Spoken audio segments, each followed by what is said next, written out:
سلام ګرانو قدرمنو کتونکو د افغان پښتو ټیپ چینل تاسو خدمت ته حاضر یم.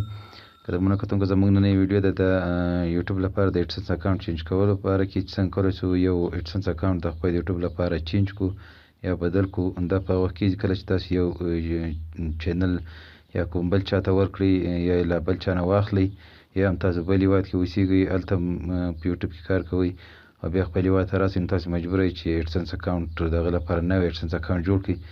نو کله چې تاسو ایډسنس غواړئ خپل ایډسنس اکاونټ جوړ کړئ نو تاسو باید کوشش وکړئ چې په یو نوي ایمیل باندې نوی ایډسنس اکاونټ په نوي نمبر په نوي ایمیل باندې ایډسنس اکاونټ جوړ کړئ.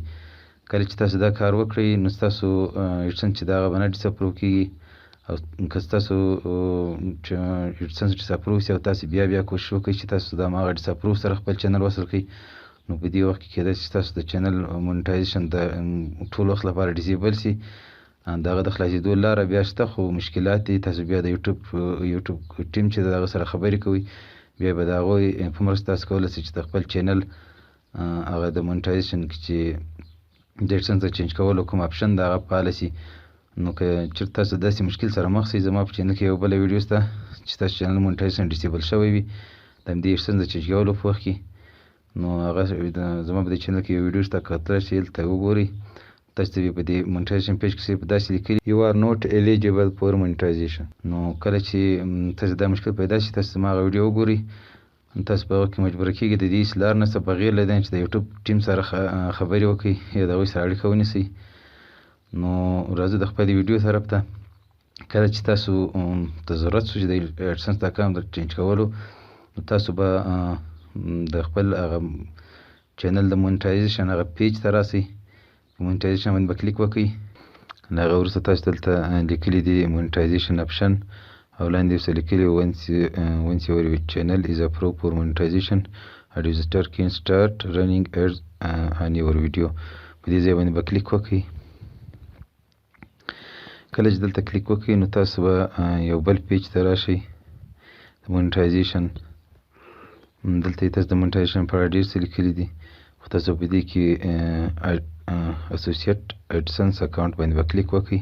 کله چې دلته کلیک وکړئ تاسو به یو بل پیج ته راسئ. دلته تاسو د ایډسنس پبلیشر آی ډي هم لیکلې ده ایډسنس هغه کوم سټیټس چې د هغه اکټیو ده او کوم وخت چې تا ایډسنس دې سره لینک کړی هغه معلومات هم تاته ښکاره کوي. دلته به تاسو په چینج باندې کلیک وکړئ. کله چې په چینج باندې کلیک وکړئ نو تاسو به هغه ایمیلونه ښکاره شي کوم چې غواړئ تاسو خپل ایډسنس چینج کړئ. یعنې ټول ایمیلونه به تاسو ته راشي. هلته به تاسو لیکلي چې کوم یو ایمیل ته غواړئ چې خپل ایډسنس چینج کړئ. یوټیوب چینل یعنې د هغه ایډسنس سره وصل کړئ په هغه باندې ایډسنس جوړ کړئ یا ته په هغه باندې ایډسنس لري. نو کله چې ته هغه ایمیل ورته انتخاب کړې نو د هغه وروسته به تا ته د ایډسنس هغه کوم پیج چې ده د اکاونټ د جوړولو هغه به راخلاصي. دلته یې تا ته لیکلي چې که ته د ایډسنس په اړه دلته ستا د چینل یو آر ایل هم پکې راغلی دی او دې لاندې کنټري د هغه به ورته سلیکټ کړي او yes I have read and accept the agreement دا به ورته نښه کړي او کریټ اکاونټ باندې به کلیک وکړي. کله چې کریټ اکاونټ باندې کلیک وکړي نو ته به یو بل پیج ته راسي او دلته معلومات غواړي ستا نوم دا د کوم ځای کې اوسېږي ښار هغه ولایت هر ځای کې اوسېږي هغه به ورته ولیکي. سیټ هر شی ته لیکلي دي پوسټر کوډ ده. کله چې دا ورکړي ټلیفون نمبر دی له هغه وروسته به دا سبمیټ کړي. کله چې دا سبمیټ کړي نو ته بېرته له دې ځای نه د یوټیوب هغه کوم مونټایزیشن پیج چې د هغه ته به ریډایرکټ شي. خپله یو څه انتظار ورته وکړئ. تقریبا که ته یې نوی جوړ کړي که یې مخکیني ایډسنس سره وصل کړي مونټایزیشن نو هغه خو فورا مونټایز هېڅ مشکل هم پکې نشته. که ته یې د نوي ایډسنس سره وصل کړي نو هغه تقریبا یو 6 غنټو تر 10 تر 12 غنټو پورې وخت نیسي چې د هغه ایډسنس اکاونټ چې د هغه اکټیو شي. کله چې ایډسنس اکاونټ اکټیو شو نو بیا به ستا په ویډیو باندې به اعلانات بېرته شروع شي په دې نوي ایډسنس کې. او که چېرته ستا په دې نه مخکې بل ایډسنس جوړ کړی نو تا ته بیا یو ایمیل راسي چې ته په دې نام باندې یو بل ایډسنس لري هغه ډیلیټ کړه بیا به موږ تا د ایډسنس فعاله کوو.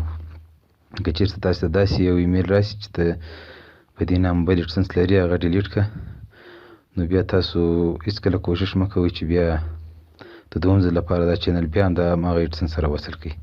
که تاسو داسې کار وکړئ نو تاسو به هغه چینل چې ده هغه به دغه چینل مونټایزیشن به د ټول وخت لپاره ډیسیبل شي چې تاسو بیا کوشش وکړئ چې چینل همدا چینل بیا د هماغه ډیسپرو ایډسنس سره وصل کړئ. دې سره تاسو ته مشکل جوړېدای شي، نو هېڅکله داسې غلطي ونه کړئ که کله که اول ځل ستاسو ایډسنس چې دغه اپروو نه شو او ستاسو چینل چې دغه سره وصل نه شو او تاسو داسې ایمیل راشي تاسو په دې نه بل ایډسنس لرئ، نو تاسو څه وکړئ، تاسو داسې کار وکړئ چې په یو نوی ایمیل ورته جوړ کړئ، په هغه باندې نوي نمبر باندې بیا په هغه باندې بل موبایل کې په همدې موبایل کې بل موبایل کې جوړ کړئ او بیا له هغه وروسته د دې هغه سره وصل کړئ د دې چینل سره او نوم ورته بدل وکړئ. کله چې ایډسنس اکټیو شي نو بیا کولی شئ خپل نوم ورکړئ، هېڅ خبر نه ده، خو مخکې له مخکې همدا نوم مه ورکوئ کوم چې ستاسو مخکې ایډسنس ډیساپروو شوی دی.